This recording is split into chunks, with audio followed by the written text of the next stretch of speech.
Welcome back to week 4 of cellular mechanisms of brain function. This week we're going to talk about glutamatergic excitatory synaptic transmission.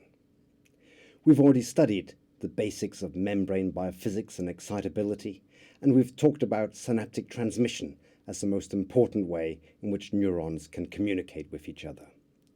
Now, neurons, or most neurons in the mammalian brain, are not spontaneously active. That is, in the absence of synaptic input, they are hyperpolarized in terms of their membrane potential, maybe being at minus 70 millivolts, so they're many tens of millivolts hyperpolarized relative to the action potential threshold, which is at around minus 40 millivolts. In order for nerve cells to begin to become active, to fire action potentials, and to participate in brain function and the processing of information, it's essential that these neurons become depolarized, that they become excited and begin to fire action potentials. The way in which neurons become excited is through excitatory synaptic transmission. And by far the most important excitatory neurotransmitter in the mammalian brain is glutamate. Something like 80% of all the synapses in the mammalian brain rely upon glutamate. And so glutamatergic synaptic transmission is of fundamental importance, and that's what we'll study during this week. If an action potential occurs in a glutamatergic neuron, that action potential will propagate down the axon, and it'll reach presynaptic specializations, boutons, which are filled with synaptic vesicles, each of which is packaged with glutamate, probably at a concentration of around 100 millimolar glutamate in each vesicle, and that glutamate has been put in there specifically by the vesicular glutamate transporter that's present on every synaptic vesicle. Some of these synaptic vesicles will be docked and release ready, and when the action potential invades the bouton, calcium influx occurs. There's then the excitatosis of the contents of that synaptic vesicle. The glutamate diffuses across the synaptic cleft, and there it can bind onto postsynaptic receptors, causing excitatory postsynaptic potentials. The fusion of a single vesicle is thought to increase the concentration of glutamate in the synaptic cleft to about 1 millimolar for a period of about 1 millisecond. So we're thinking about brief, transient pulses of glutamate as a major way in which neurons communicate with each other. And that's what the postsynaptic cell then needs to be sensitive to, a 1 millimolar puff of glutamate that then needs to act on ligand-gated neurotransmitter receptors, glutamate receptors, and for their glutamate receptors, we have two major subtypes. We have the AMPA receptor and the NMDA receptor, and we'll discuss more details about the similarities and differences of these two ligand-gated ionotropic glutamate receptors. Both the AMPA and the NMDA receptors are so-called ionotropic glutamate receptors. That means that they're intrinsically ion channels, and the open probability of the ion channel depends upon the binding of the neurotransmitter glutamate. They are, of course, transmembrane proteins and are, of course, made of a sequence of amino acids, starting from an N-terminal, running through transmembrane alpha helices regions. There's a first transmembrane alpha helix. There's a second alpha helix that doesn't cross the membrane all the way. There's a third and a fourth transmembrane helices. Because there are only 3 alpha helices that completely cross the plasma membrane from outside to inside, the N-terminal and the C-terminal domains are on different sides of the membrane. And the N-terminal domain has a large extracellular region, and that is also where the glutamate binding domain is encoded, somewhere in this area circled here in red. So the binding of glutamate changes the structure of the ion channel and causes an increase in the open probability of the ion channel. And the ion channel itself is made from 4 subunits that come together and look a bit like this. So the 4 different subunits come together, are sitting in the plasma membrane. This is now a top view of the plasma membrane, and down the middle we have the pore-forming ion channel, which then gets activated as glutamate binds to a number of these different subunits. That increases the open probability, and we then have a cation channel that's permeable to sodium, potassium, and in some cases also to calcium. There are these 2 major subtypes of ionotropic glutamate receptors, the AMPA receptors and the NMDA receptors, and they are encoded by different gene families. And so there are 4 genes that are responsible for coding AMPA receptors, and there are 7 genes that are responsible for coding NMDA receptors. When glutamate binds to an AMPA receptor, that increases its open probability, and the AMPA receptor is permeable to both sodium and potassium ions, a little bit more permeable to sodium, and it has a reversal potential of somewhere around 0 millivolts. The single-channel conductance is relatively small, at around 5 picosiemens, but that depends heavily upon the precise molecular details of which subtypes of AMPA receptors are part of that ion channel.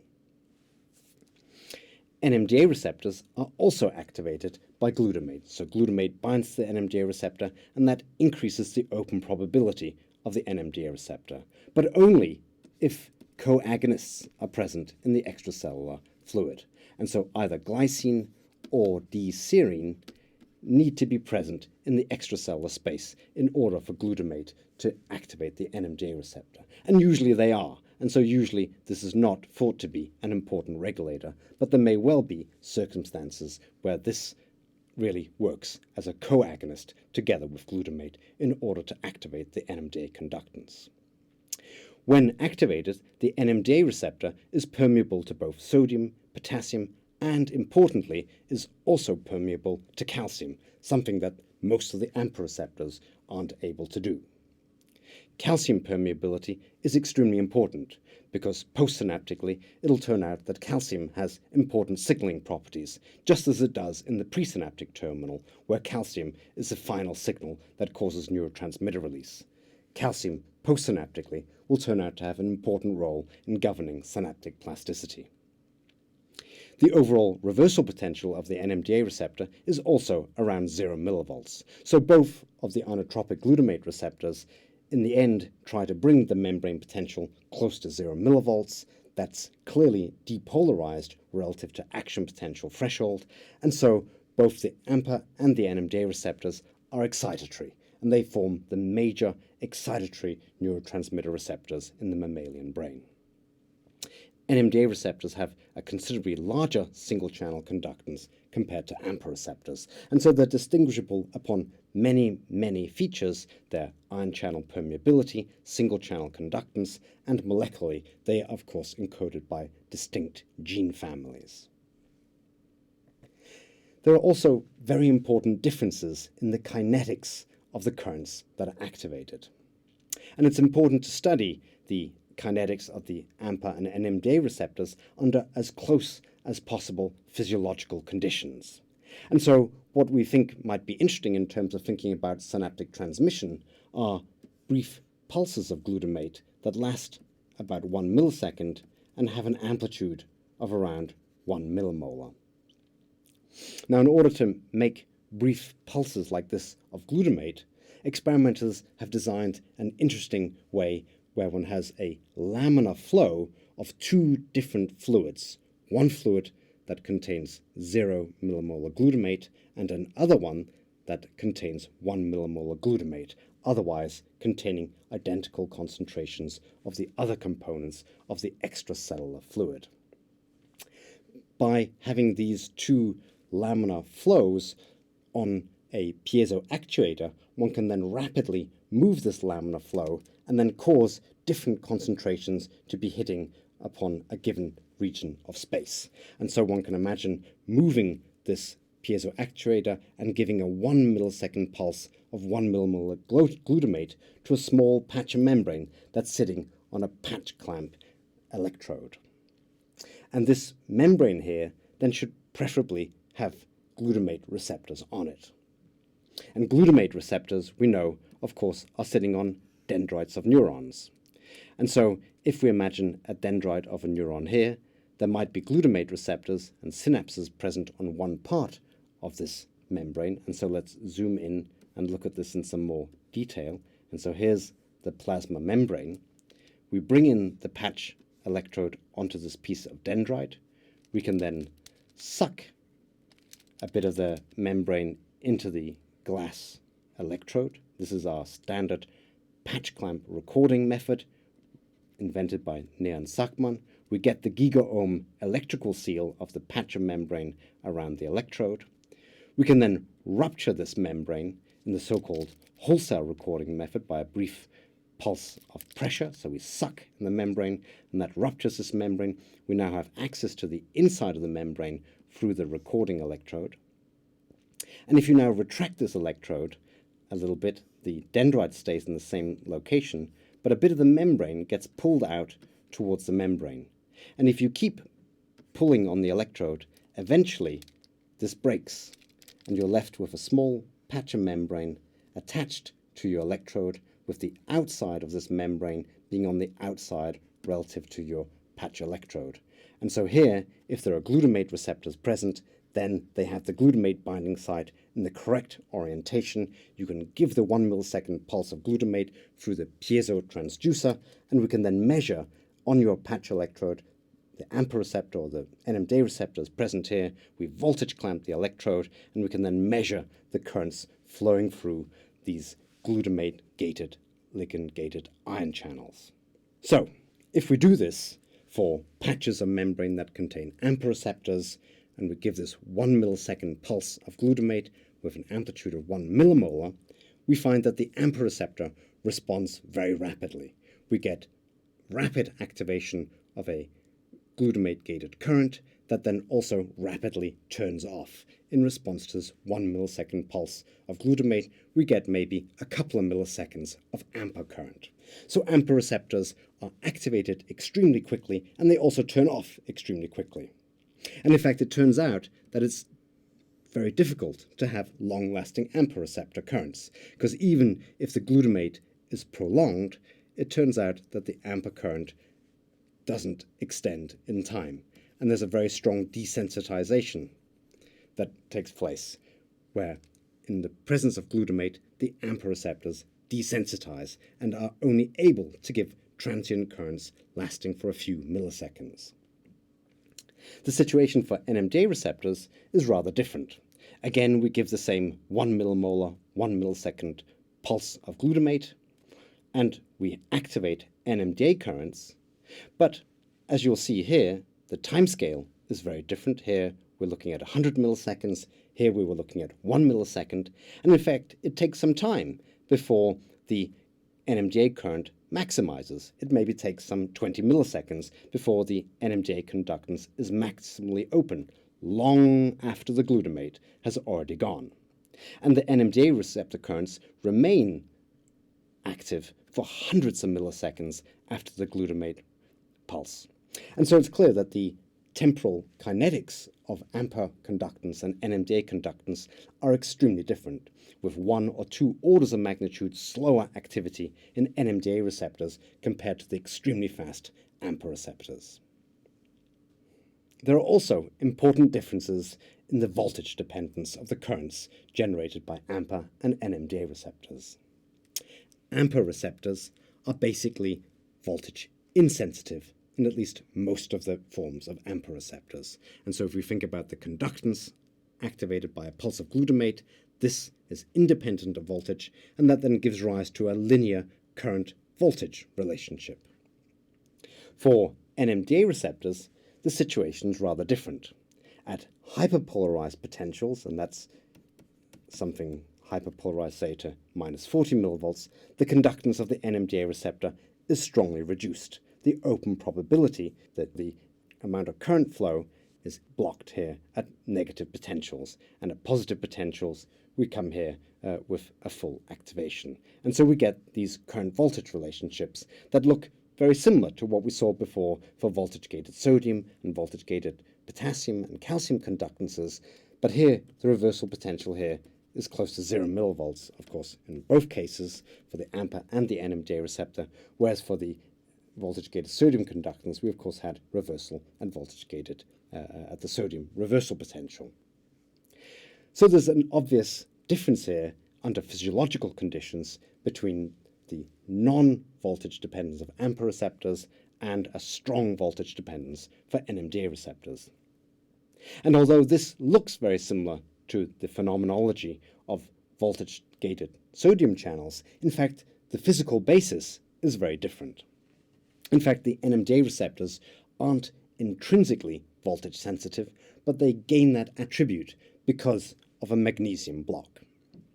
And so in the presence of 0 magnesium in the extracellular space, in fact, the NMDA receptor is linear, voltage and current.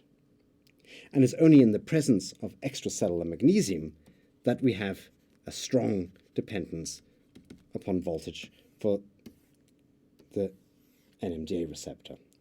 Now, physiologically, magnesium is always present in the extracellular solution. And so the voltage-dependent magnesium block of the NMDA receptors is extremely relevant functionally to the properties of the NMDA receptor. The fact that the block only occurs at negative potentials is because that's when there's an electric field that tries to suck magnesium inside the ion channel, and the magnesium is in fact blocking the ion channel by sitting in the ion channel, binding to a relatively high affinity site and preventing the permeation of other ions. And so the magnesium pops in and out in a so-called fast flickering block where it directly blocks the permeation of the other ions and doesn't affect the open probability of the ion channel, but it's just simply being blocked by the presence or absence of magnesium. And normally, with 1 millimolar magnesium present in the extracellular space and negative membrane potentials, that confers a very strong block on the conduction through the NMDA receptor. And that's why we have this interesting shape where at negative potentials, magnesium comes in, blocks current flow through the NMDA receptor, and as we get to more and more positive potentials, then the magnesium gets pushed out from this internal binding site, and we get the full current flow of the other ions through the NMDA receptor. So there's not a voltage sensing domain of the NMDA receptor, but rather a voltage-dependent block by magnesium in the pore of the ion channel. So we've seen that there are two very different ionotropic glutamate receptors that are present in the mammalian nervous system. We have the AMPA receptors that are extremely fast, giving rise to millisecond duration currents in response to a 1 millisecond pulse of glutamate, and the AMPA receptors don't depend upon the membrane potential. So at minus 60 millivolts or plus 60 millivolts, the amount of current flow is the same, and the reversal potential is somewhere around 0 millivolts. For the NMDA receptor, the situation is really very different. We have long-lasting, slow currents in response to just millisecond pulses of glutamate. It takes tens of milliseconds for the NMDA receptor to open, and once the glutamate's bound, it remains bound, and the ionic conductance can remain active for hundreds of milliseconds after the glutamate has already long gone from the synaptic cleft. The NMDA currents are also interesting because they're actually blocked at resting membrane potentials. So at the resting membrane potential of a neuron at around minus 70 or minus 60 millivolts, if glutamate is puffed onto NMDA receptors, there's actually very little current flow because magnesium is blocking that ion channel. So NMDA receptors depend upon both postsynaptic depolarization and the presence of glutamate, whereas AMPA receptors are always active if glutamate is present. There's considerable diversity amongst the different types of AMPA receptors, and there are in fact 4 genes that encode AMPA receptors in the mammalian genome. And these are then labeled in the gene names as glutamate receptor, ionotropic, AMPA, and then subtypes 1, 2, 3, and 4. So that's the gene names that then give rise to the different types of subunits that are typically labeled GluA1, GluA2, 3, and 4. And in older papers, you'll read a different nomenclature, where they're called GluR 1 through 4 or GluR A through D. So there's a variety of different nomenclatures, and this is the most modern one that should be used from now on. Now, most AMPA receptors contain the so-called GluA2 subunit. And if the AMPA receptor contains the GluA2 subunit, then, as described, we have linear current-voltage relationships, and there's no calcium permeability. Now, some AMPA receptors don't have the GluA2 subunit, and under those conditions, the current-voltage relationship is really quite different. So now we're thinking about GluA2 lacking AMPA receptors, and they have a so-called inward rectification, where they like current to go into the cell and depolarize it, but they don't like current to go out of the cell. In fact, there's an intracellular polyamine block at positive membrane potentials. In addition, GluA2 lacking AMPA receptors are permeable to calcium and so have interesting signaling roles.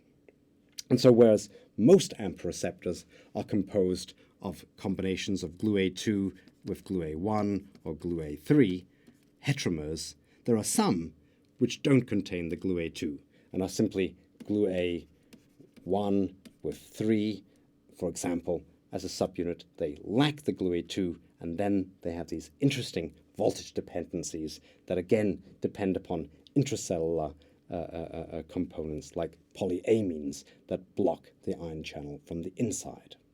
So there's some diversity in the AMPA receptors, and this is then further regulated and involved in different types of synaptic plasticity and other signaling features.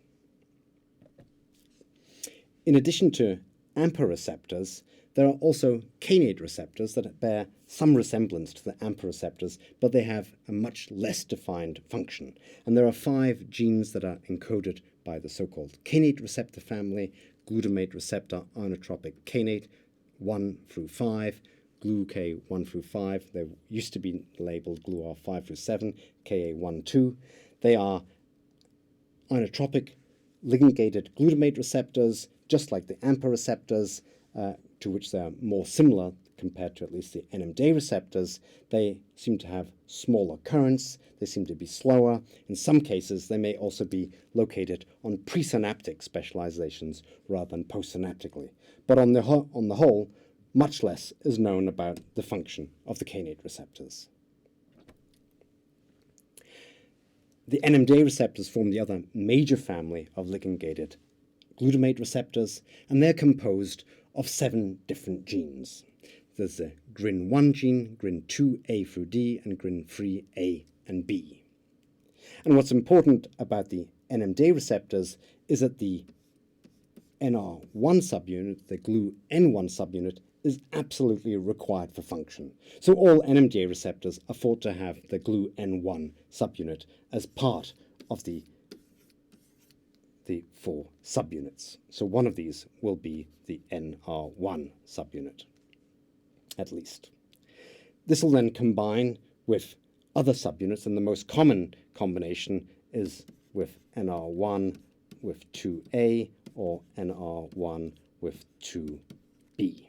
And that's most of the glutamate receptors in the mammalian brain are encoded by either the NR1-2A or the NR1-2B. Both of these combinations are very strongly blocked by magnesium. As we've already seen, they have an almost complete block at, say, at around minus 80 millivolts. The NMDA receptor is completely blocked by the presence of magnesium.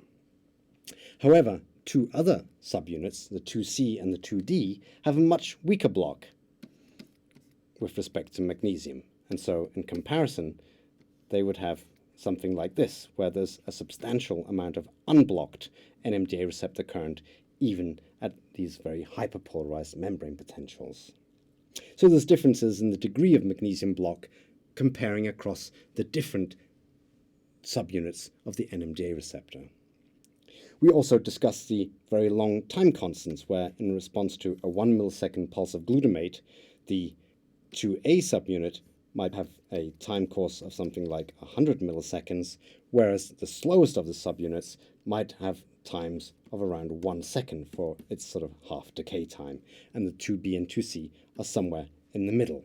And so the time constants of the conductance activated by glutamate is extremely different comparing across these different subunit combinations.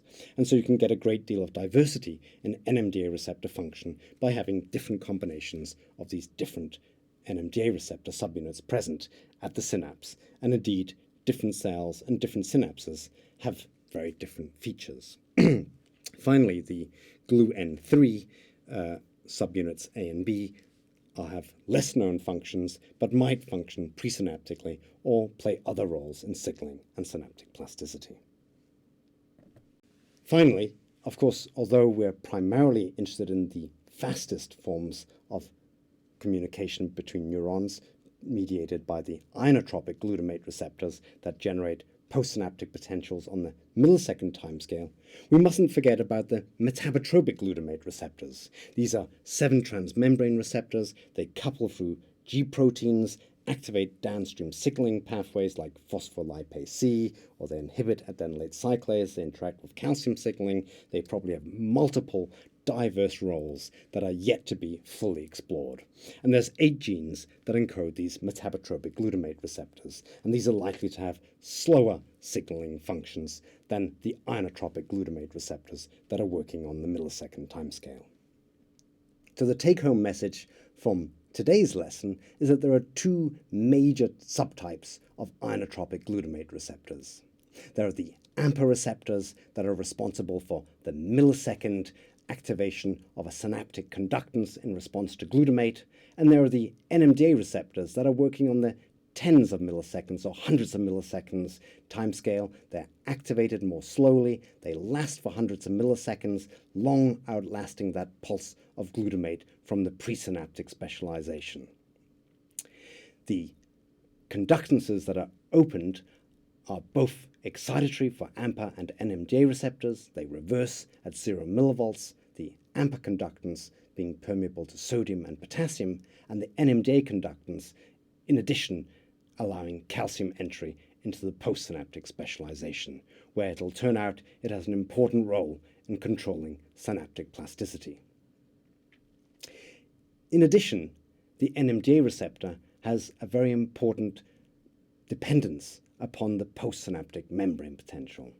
At negative potentials, the extracellular magnesium enters inside the pore of the NMDA receptor and blocks it, making the other ions impossible for them to permeate.